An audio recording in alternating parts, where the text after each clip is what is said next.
Elle est blonde, brune ou bien roulée, mais elle vous empoisonne la vie. La cigarette est responsable de 73 000 morts par an en France, mais ce mois de novembre peut être important pour les fumeurs.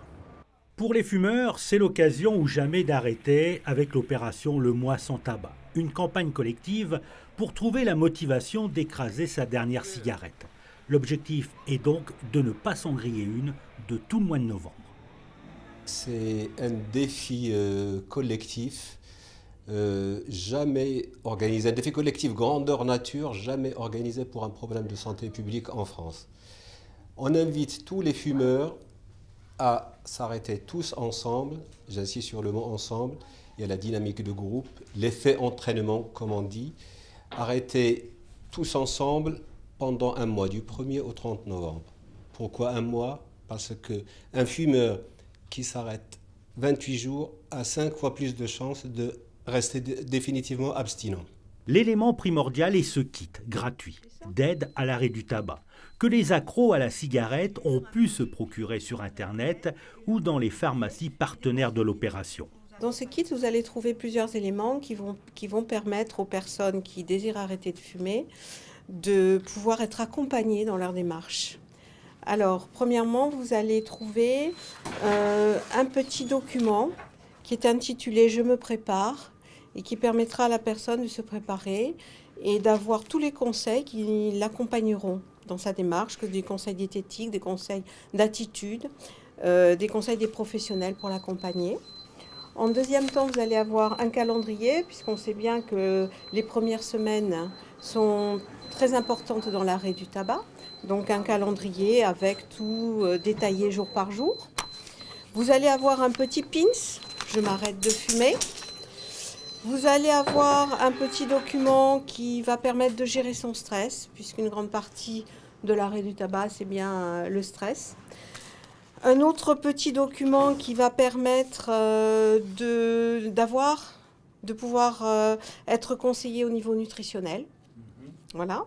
Et la dernière partie, c'est une petite réglette qui permettra au patient de savoir quelle est l'économie qu'il va faire en arrêtant de fumer, puisqu'en faisant tourner la réglette, en fonction du nombre de cigarettes, vous voyez l'économie que vous pouvez faire. Les maladies liées au tabac sont très nombreuses. Un cancer sur 3 est dû au tabagisme, le plus connu est le cancer du poumon. Mais d'autres cancers sont aussi causés par le tabac, le cancer de la gorge, de la bouche, du pancréas, des reins ou encore de la vessie. Le tabagisme peut également être à l'origine des maladies cardiovasculaires.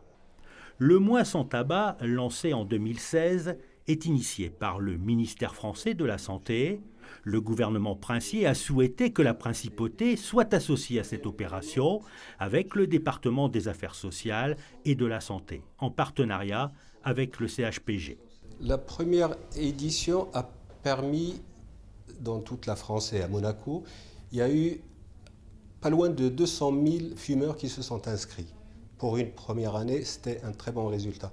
Je vous rappelle que ce mois sans tabac, c'est quelque chose que les Britanniques font depuis 2012 et ils arrivent à inscrire tous les ans, à faire arrêter tous les ans 250 000 fumeurs. Mais vous savez que tous les ans, il y a 60% de fumeurs qui essaient d'arrêter, mais il y a à peine 2% qui arrivent à le faire tout seuls. Mais ceux qui passent par une consultation, qui ont un suivi spécialisé, il n'y a pas de raison que ça ne marche pas. À Monaco, l'édition 2017 est élargie à la prévention pour les femmes enceintes. Fumer durant la grossesse comporte de multiples risques pour la grossesse elle-même et pour le développement du fœtus. La cigarette, c'est effectivement à bannir pour les femmes enceintes. Et la plupart des femmes nous disent moi, dès que je serai enceinte, j'arrête de fumer. Et en fait, ce n'est pas un très bon calcul parce que ce qu'il faut, c'est arrêter de fumer avant d'être enceinte. Parce qu'en réalité, le tabac est nocif avant même d'être enceinte. Et en particulier, c'est une cause, ça augmente un petit peu le risque de fausse couche, mais surtout, c'est la première cause de grossesse extra-utérine. Et ça, on ne le sait pas généralement. C'est-à-dire que la grossesse, au lieu de migrer dans la trompe jusqu'à l'utérus, elle va se bloquer dans la trompe et se développer dans la trompe. Et il y a un risque de fissuration de cette grossesse extra-utérine et de la trompe et d'hémorragie interne. Les conséquences, elles sont surtout pour le fœtus. et pour la santé du bébé à venir en fait. Parce que le tabac est source d'un certain nombre de complications. En particulier, ça augmente de manière très significative le risque d'accoucher prématurément, le risque d'avoir une rupture de la poche des os et donc là aussi un accouchement prématuré. Et puis ça a un effet, donc tous les toxiques qui se trouvent dans le tabac agissent à la fois directement sur le bébé, mais agissent aussi, et peut-être surtout sur le placenta, en fait sur le fonctionnement du système vasculaire du placenta et donc sur les échanges entre la maman et le bébé. Et une des complications particulières du tabac, c'est le retard de croissance intra-utérin. C'est-à-dire que les échanges ne se font pas bien, le bébé est mal alimenté et il ne va pas grossir autant qu'il faudrait qu'il grossisse. Et donc ça peut avoir parfois des conséquences sur son développement. Certains fumeurs, surtout chez les femmes, sont réticents à stopper la cigarette, car lorsqu'on arrête de fumer, il n'est pas rare de prendre du poids. Quand on fume, on a un métabolisme qui va être augmenté et effectivement, si on arrête, ce métabolisme va revenir à la base et donc on risque de prendre le poids qu'on aurait dû faire si on n'avait pas fumé. Donc oui, on risque de prendre 2-3 kilos. Après, si on suit les conseils de base, donc une alimentation, on va dire équilibrée, mais qui s'adaptera toujours à chaque patient. On ne va pas imposer une façon de manger, on va plutôt les guider vers une alimentation équilibrée, vers une activité. Alors une activité, ce n'est pas automatiquement une activité sportive, c'est marcher, c'est savoir remonter des escaliers plutôt que de prendre l'ascenseur.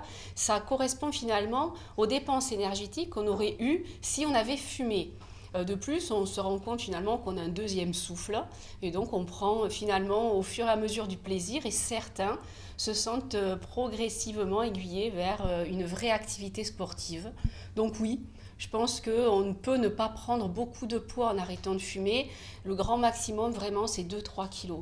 Arrêter de fumer, c'est retrouver son calme intérieur, retrouver le goût et l'odorat, retrouver également son souffle, avoir un teint plus éclatant et puis aussi faire des économies. Une personne qui fume par exemple un paquet de cigarettes par jour, c'est-à-dire 20 cigarettes, fait une économie de 2 520 € par an.